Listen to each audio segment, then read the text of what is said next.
So, Call of Duty Black Ops 3 will not have a single-player campaign on the 7th generation consoles. If you don't know what 7th generation is, that's the PlayStation 3, Xbox 360. So, yeah, this is interesting.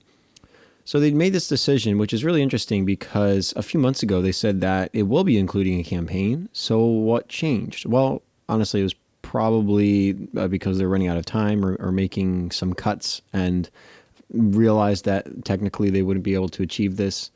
I guess a lot of times companies will say things like they did about having this included, even when they're not sure for themselves, because they're either confident in that or that's what they're planning to do.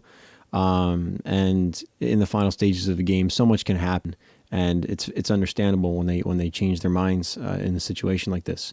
But that's not the problem. The problem is that they're charging $50 for it. That's $10 off, and you're losing an entire campaign. And also the paint shop features in the multiplayer. So the only thing that you get is the multiplayer in the zombies mode. $50, I would be okay if it was $40.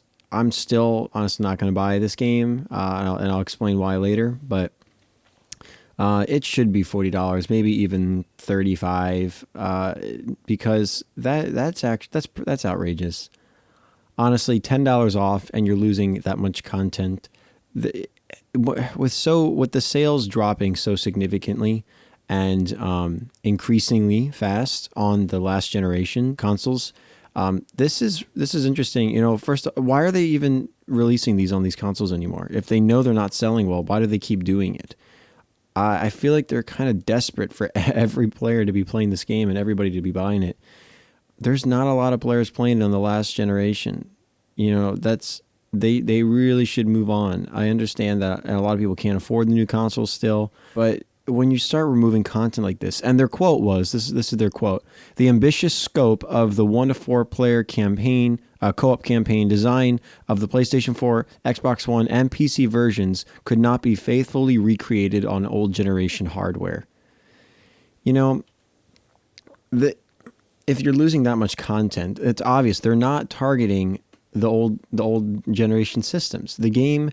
The future of gaming is changing so much. These consoles are becoming a lot more powerful, and what they need to do technically is just not achievable on the last generation consoles. And they need to keep thinking forward and stop thinking about the last generation.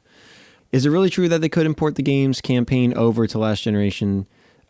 Maybe, but I think there's something else going on there. Honestly, they tell until the game comes out, and hopefully this is a sure sign that the campaign is going to do something huge that Call of Duty has never done before. And in that case, I'm all for this decision. But why is it still being released for last generation? I don't know. Time will tell. And from what I've seen from the game, I am not the slightest bit interested. I am very tired of the repetition and the rehashed FPS system that they've been polishing from the past 5 or 6 games. I don't know. Ever since Modern Warfare 3, I guess, is closer. But it just changed that much. And I know people keep saying it's not the same game. And yeah, I know it's not the same game. But a lot of these games keep having similar features. I mean, it hasn't changed that much. And now games like Advanced Warfighter, Halo 5, Black Ops 3, Titanfall, they all have that quick dash and jetpack mechanic, and some of them have the parkour mechanics, and it's incredibly boring to me. I don't know why people keep buying them and praising them, but hey, that's the AAA industry. They can't take too many risks because they can't afford to have a game that bombs, and I get that, but hopefully things will start to change with VR evolving so quickly.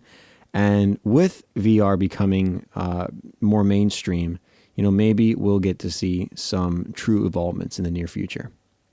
Time will tell. We'll see how the game is when it comes out. So thanks for watching, guys. Like this video and comment below what you thought about it. And if you're looking forward to the game, or if you're not looking forward to the game, tell me what you think about that below too, because I'd like to know your side of that. And yeah, so I post some gameplay videos of my own games that I make. I'm a game developer. If this is your first time watching one of my videos, I make videos every week. It's 1 a week. Sometimes I do 2. And yeah, thanks for watching, guys. I'll see you next time.